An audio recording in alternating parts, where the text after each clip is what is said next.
Welcome back to Over the Middle, the best recruiting podcast around. I'm your host, Jeremy Crabtree, and I'm the senior recruiting editor for On3. We're brought to you by the amazing folks at YourView, the home for the best high school football coverage from coast to coast. I'm serious, guys. If it's a top matchup in Oklahoma, YourView has you covered. The same is true in Arizona, Louisiana, Nebraska, Kansas, and other corners of the country. Be sure to log on to watch.yourview.com. Once there, you can subscribe for access to all the top games across the country, or you can also pick up a single game matchup that jumps out to you for only $7.99. Teams all over the country, they're jockeying for playoff positions, and we're just weeks away, and a win or go home situation is right around the corner. And that's why this week's schedule on YourView is shaping up to be one of the best of the season. The schedule kicks off Thursday night in Oklahoma with Del City versus Putnam City North, and then Choctaw versus Muskogee. Friday night's games, there's some great games out there. Features Creighton Prep versus Papillion La Vista South up in Omaha. Down in Louisiana, on YourView Louisiana, we have a great matchup between Baton Rouge University Lab and Madison Prep. Lots of talent in that game. Lab is home to four-star defensive back Austin Osbury, who is picking between Auburn, Florida, Alabama, LSU, and I think Michigan's also involved with him. What's interesting about that game, his younger brother, Jay Osbury, he is the third-ranked player in the state from the 2023 class, and he is nationally recruited by everybody in the country. And then there's Madison Prep. They're led by four-star defensive end Quincy Wiggins. He's the number 56 player in the country. He visited Florida last week. He's heading to Texas on an official visit this week, and he is one of the most dominating defenders in the high school level, so he's going to be fun to watch. Then out in YourView, Arizona, there's a big one between Sierra Canyon and Saguaro. That game features Washington linebacker commitment Parker Braesford, Arizona linebacker commitment Tristan Monday, and coveted junior receiver Derek English.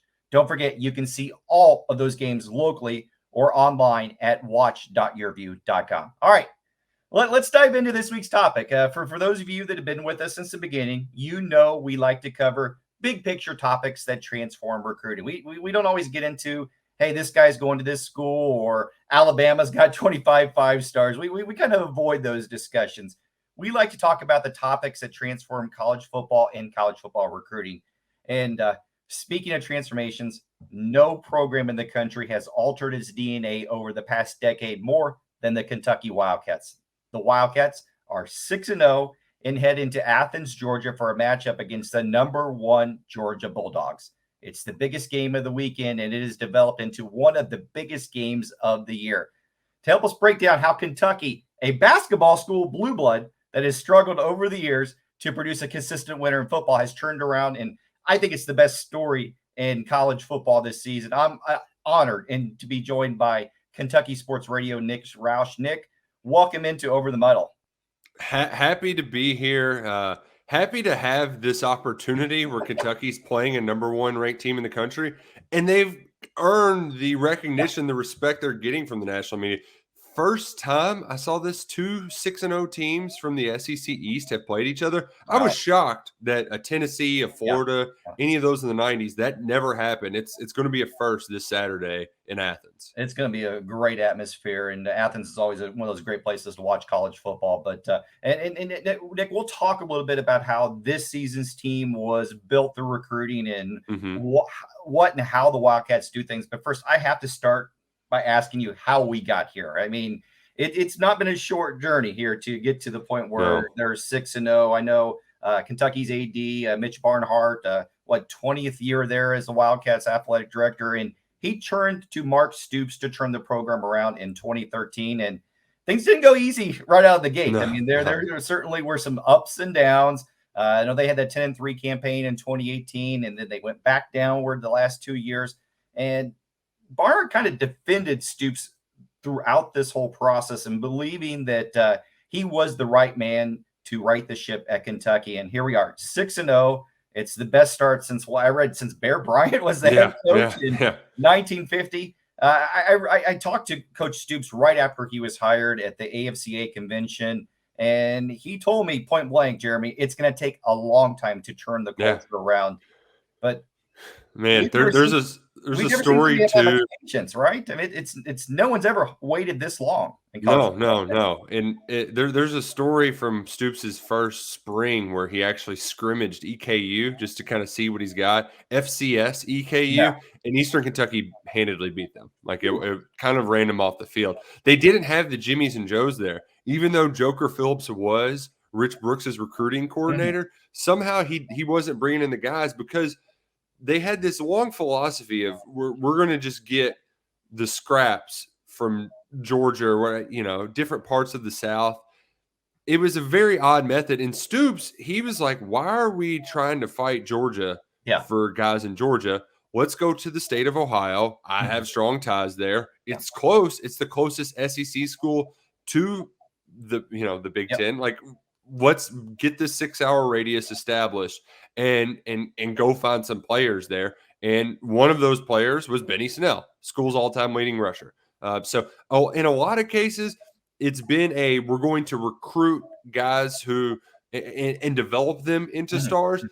Josh Allen, he was no star, 2-star, but they've also got some really talented pieces in there that they've been able to attract, especially on the offensive line. Darian Kennard was a high school All-American. Now he's a collegiate All-American, and he's going to be a day 1 or 2 NFL draft pick. So you can't do it all in recruiting and development, but that's kind of where they laid the foundation, and they've been able to work off that ever since. So you talked about the scrimmage against Eastern Kentucky. I mean, how bad was the culture there? I mean,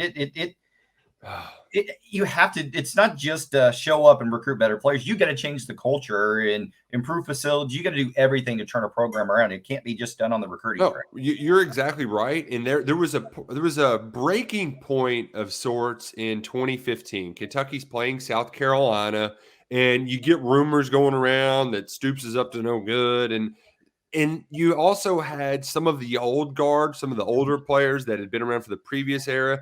And then you had some of the newer ones where there was just a lot of strife. And you beat South Carolina.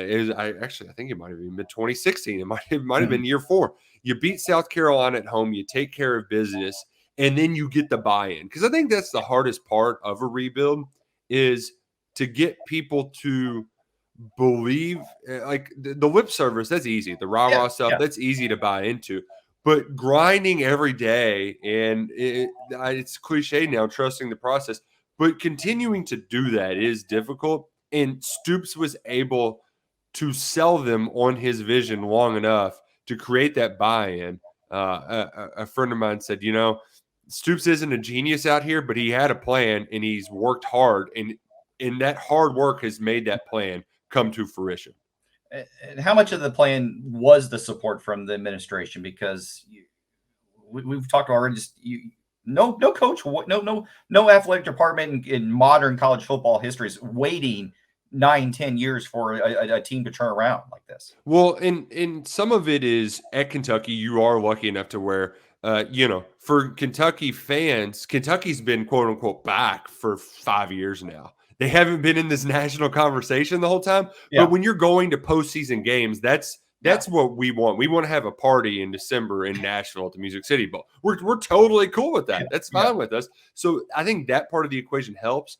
But it also helped that Stoops was able to get big donors to also help with the buy-in. And with those guys, with your Joe Crafts in the fold, and you're able to invest in facilities, you're able to get your athletic director to invest. I mean, Kentucky, their quote-unquote recruiting room was some tables in the corner of the indoor. It wasn't that they just didn't have what it took just to keep up with the Joneses. They weren't even a Jones. So now they're at least in that same air. They have the physical stuff you need, and they also have a coach with a vision that people believe in, that can buy into his culture. And I think the other part of the culture too, quickly, Jeremy, is just that teams tend to take on the identity of their coaches. You're seeing it now with Sam Pittman at Arkansas. And that's the same with Mark Stoops. As much fun as we had watching basketball on turf with Hal Mummy, it's hard to have that kind of nonchalant manner and win in the SEC. It just is.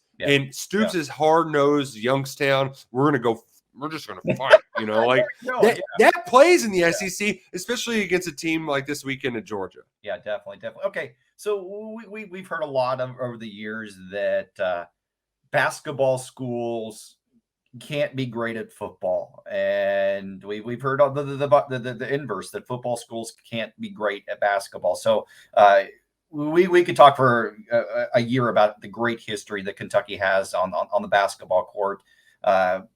Was it hard to get the fan base to kind of buy in and into, hey, we need to be good in football too? I don't think so. I mean, even when the team was struggling, I know TV was different back then. And you didn't, some of the games you had to watch tape delayed, Yeah. but they were still getting 60,000 people at a lot of those games during the Okay. bad years. So and when you're only doing, 6, 7, 8 home games a year, it's not hard to get the people who were on the fringe to hop on board. What is kind of funny is you did get a lot of those, like you'll hear people on call-in shows. I've always been a Kentucky football fan first, like there is a weird dynamic of like, I like football more than basketball, but I think inside the school and the programs, they're really helping each other. I mean, Stoops' junior days are always for a Kentucky basketball game. You take some kids around Rupp, they get impressed. And same with, Cal had 2 official visitors in for that Florida game. That's significant. So that it helps to have both helping one another. Yeah. I'm fascinated because I live in the backyard of the University of Kansas, and as great as KU has been in basketball, they've yet to figure it out on the football side of things. So I marvel at what Kentucky has done and be able to be so good at both sports. So you touched on the South Carolina game and a few years back. Was there a moment to you that kind of signaled, hey, we might have something here at UK? The biggest moment was against Mississippi State in 2016. Okay. That's the kind of game that everybody comes back to as Kentucky fans, and it was in the way in which they almost blew it. So it was like, well, that's Kentucky football. It happened when Steven Johnson's getting ready to run into the end zone to give Kentucky, I want to say, a 17-point lead. Yeah, it would have been a 17-point lead with like 5 minutes to go in the fourth quarter. He fumbles it, scoop and score 90 yards to the house. And I remember that play. Yeah. Instead of 17, it's a 3-point game. Kentucky ends up falling behind, but they showed that fight that Mark Stoops has. They showed that fight. They go down. Austin McGinnis kicks a 51-yard field goal. And at that point, you kind of knew Kentucky was going to be bowl eligible, and there was a big weight lifted off of Stoops' shoulders. And then he went and beat Lamar Jackson at the end of the year as 27.5-point underdog. And I know that, yes, this game on Saturday, if Kentucky were to somehow beat the number 1 top-ranked Georgia, it would probably be the biggest win in school history. But for some fans, especially fans of the city of Louisville where I'm at, you can never top upsetting Louisville and Lamar Jackson, because when Lamar Jackson is throwing for 400 yards on Monday Night Football and Louisville fans are losing their minds, you can still say, remember that time he did the Heisman and then lost? That's remember? Awesome. Oh, yeah. So Stoops, that year was the year that everything changed. Yeah. And he bought himself a ton of time. Okay. And that was just kind of the start of things. He got a new defense coordinator, and he finally was able – he had the guys. Then he got the coaching to be able to finally play defense the way he wants to. Because his defensive style, he doesn't like to get too crazy. It's let's play everything underneath. We're going to bend, don't break. But you got to have some dudes in the trenches. You got to have some players. He couldn't really do that early on. He's got the defense that can be a winner now in the SEC. And the big change was in this offseason was going to that portal and getting a quarterback. We're going to touch on that. And so obviously you can look at the importance of changing things in-house, whether it's facilities like you talked about. I mean, I'm just blown away when you said the recruiting office was a bunch of tables in the corner of the building. So, I mean, it starts with facilities. It starts with instilling a belief that you should be winning games at a school. But in the SEC, you have to have talent and you have to hit on your evaluations. And I followed UK recruiting for years, but I was just utterly fascinated by kind of looking at their classes under Mark that they've really had 2 top 25 classes. And I guess if you count this year, it would be a third class. But the results speak for themselves. So it really sure looks like Kentucky has really hit on their evaluations. That I still think that's something that is the most overlooked aspect of recruiting. Yes, it's easy to go recruit the Jimmy 5-star that is going to go to Alabama or Georgia or whatnot, because they're special guys. But you got to go find the guys that can fit your scheme, fit your coach's mentality, and it looks like Kentucky has absolutely done that to a T. So I'm curious. You've been covering Coach Stoops for his entire career there. So why have they had so much success finding the right fit with guys that analysts and evaluators might have underranked? And I'm not sure exactly how they do this. They're really good at figuring out kids in between the years. Because some of these guys, they experimented with Florida for like a year or two when Eddie Graham was there and realized that the culture it's too much of a clash. Yep. But Eli Cox was just named to ESPN's midseason All-American team. That kid, I never thought he was going to see the football field. He's from West Jessamine, a small school in central Kentucky, about 20 minutes south of Lexington. And here it is, year 3 or 4, and the kid's put in the work, and now he's just mauling dudes. Yeah. It was SEC Offensive Lineman of the Week last week.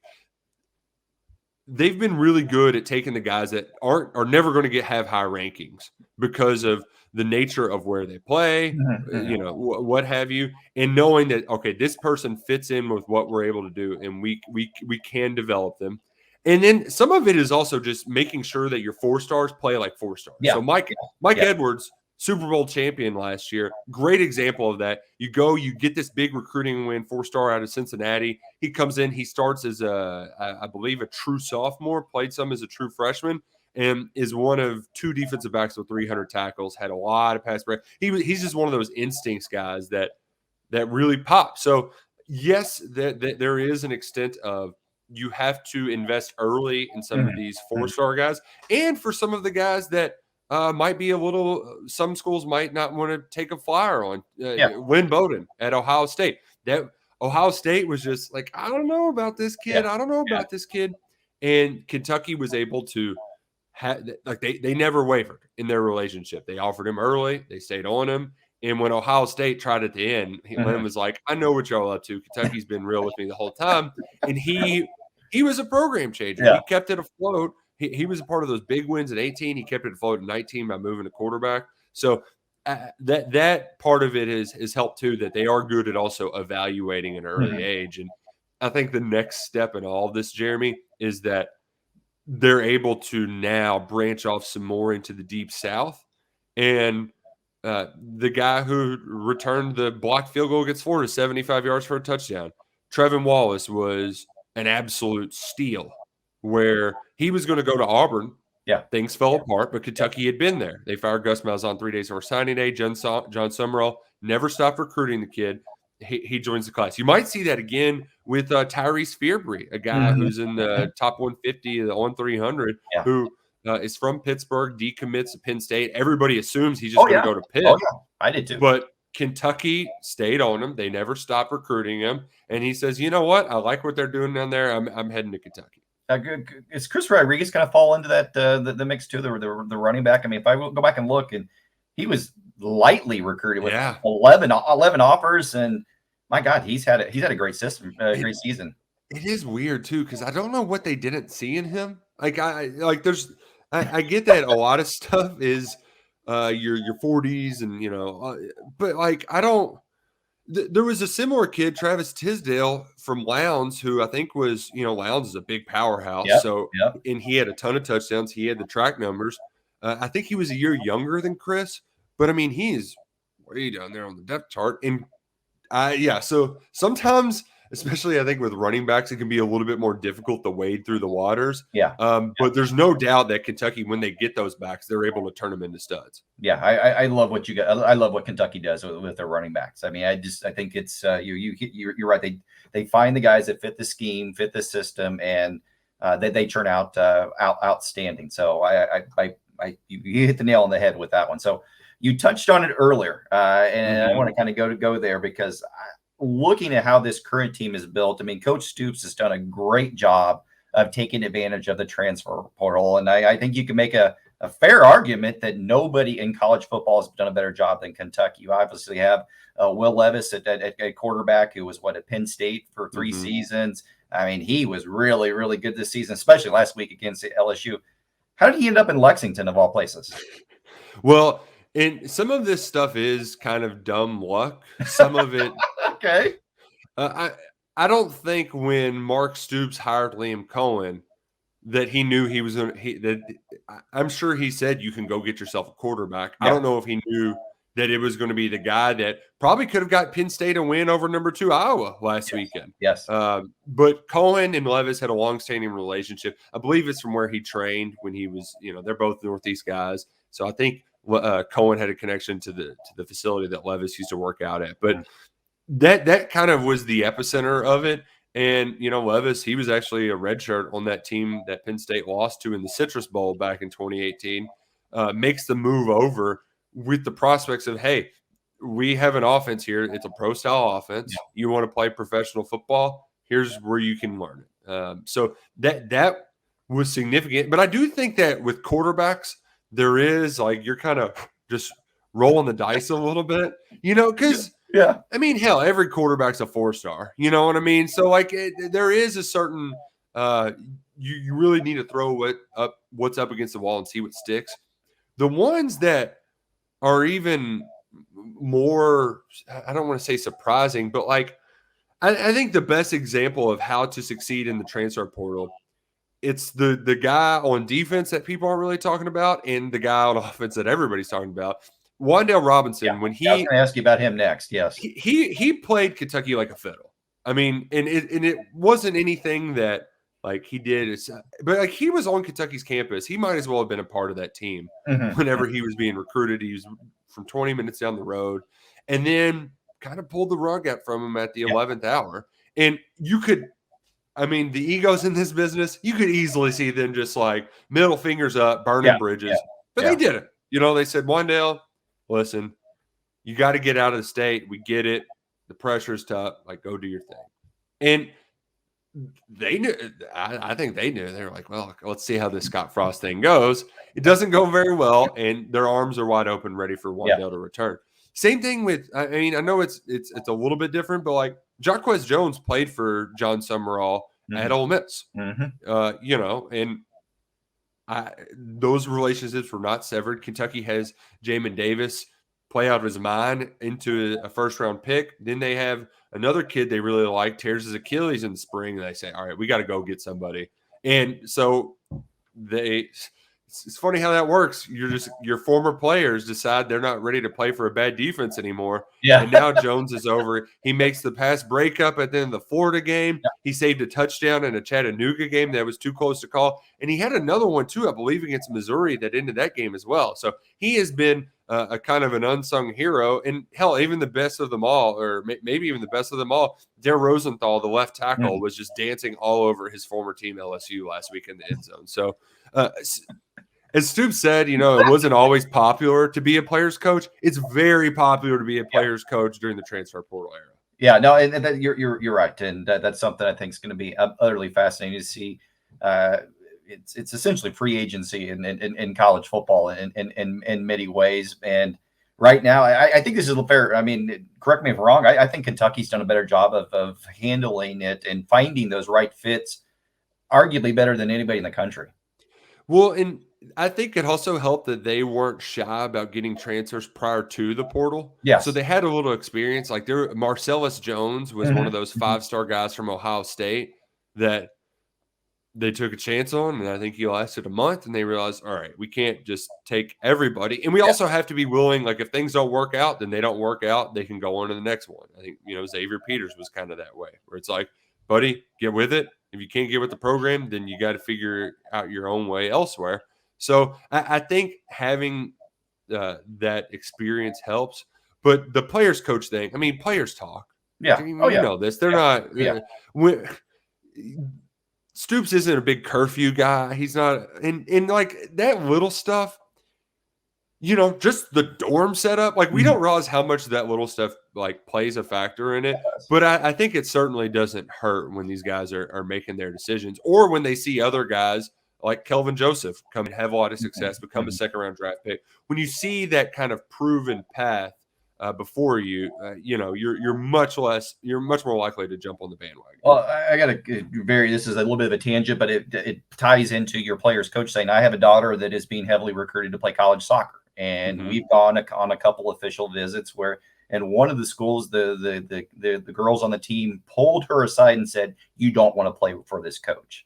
So, I mean, and I guarantee you that's happening at schools where there is a toxic culture, but on the flip side, at a place like Kentucky where the coach-player relationship seems so strong that kids come on official visits or unofficial visits, and they're talking to the players, and the players are saying, you got to be here.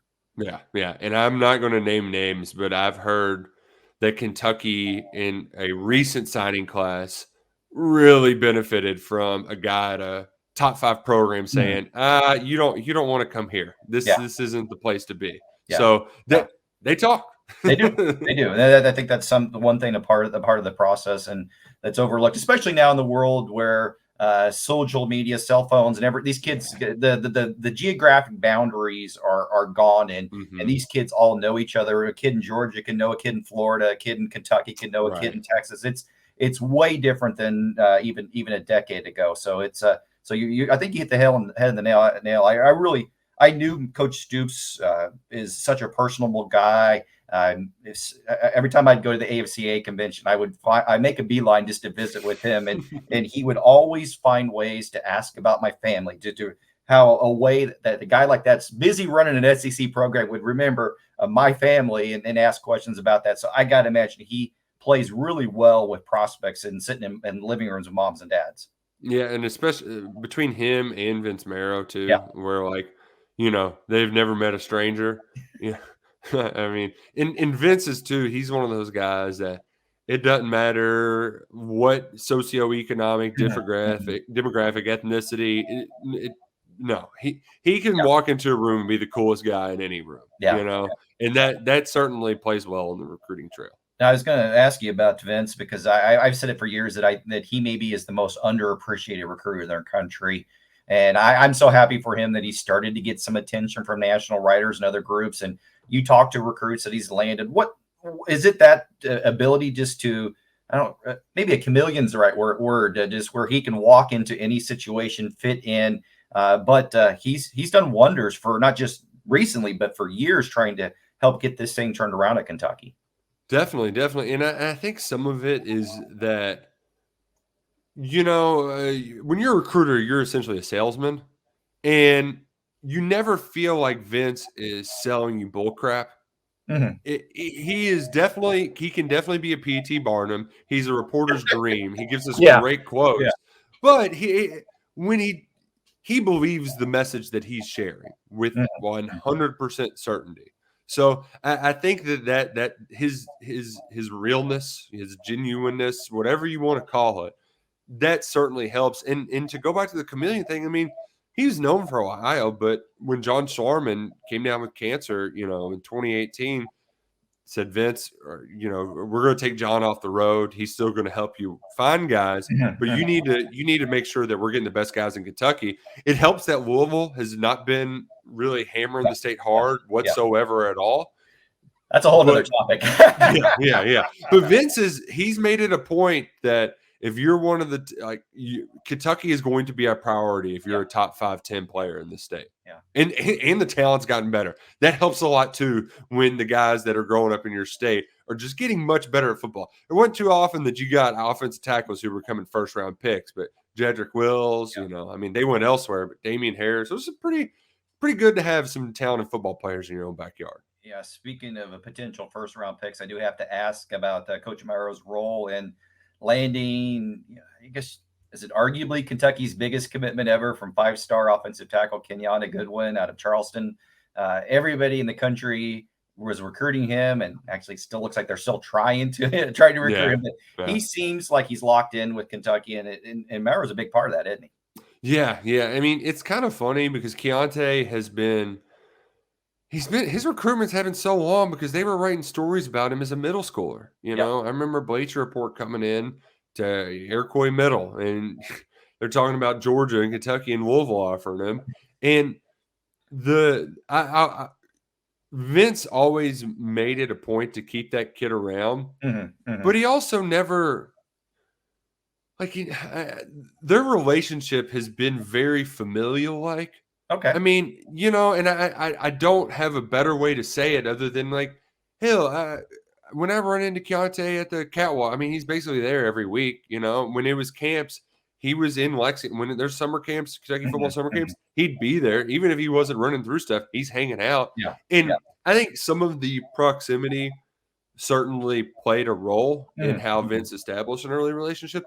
But also, Keontae's big thing was, I mean, he got big. He was always a big kid. He put on some weight. And I believe it was right before COVID. So it was going about 2 years now. Started the 2020 year. He went and lost 125 pounds. And Vince was there throughout the process to give him encouragement, to be to share with him stuff that he had to overcome. And that kind of personal, relationship that goes a long way with a kid who's being pulled in a bunch of different directions from a very young age. So that's why, some people get worried about him visiting anywhere. It's like, dude, Keontae's here every weekend. If he goes and takes an official visit, let him take an official visit. But to be able to get the significance of that from a Kentucky standpoint is that Kentucky's, to go back to culture and everything, it was all in the trenches.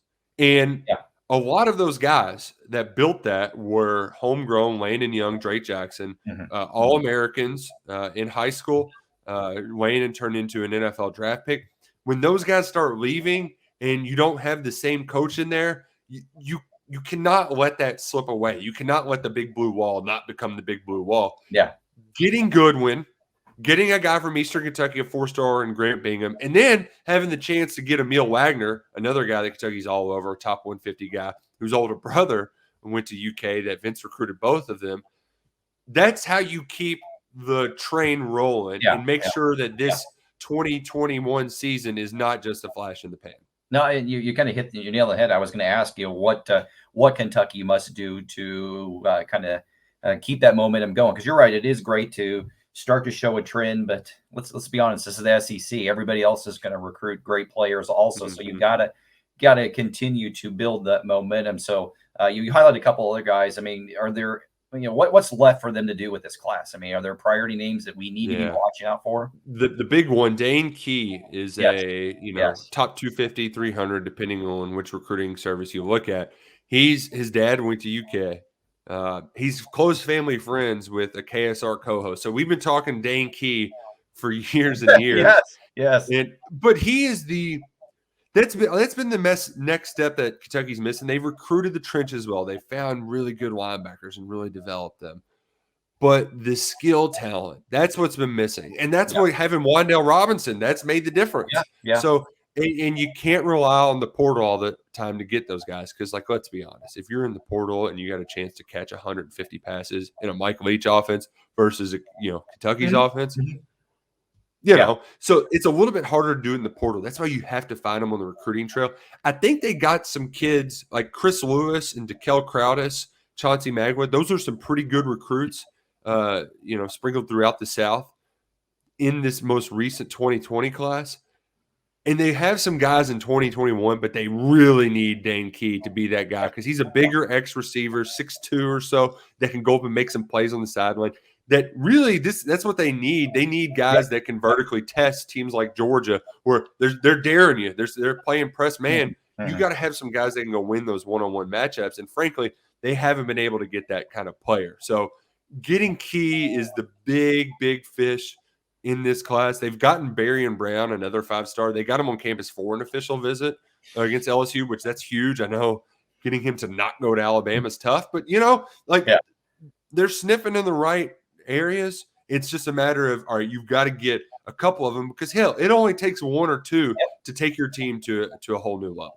Yeah, and with Brown, it's impossible to get a real read on him, but with Key, it's really a 3-team race between maybe a 2-team race. I know Kentucky, Michigan, South Carolina, and you got to feel good about Kentucky's chances. But I know Michigan's there, and the Wolverines are always a threat. But you got to like Kentucky's chances to keep him home. Yeah, and I think a lot of it too, especially with some of these local kids in Lexington, where Kentucky's the show.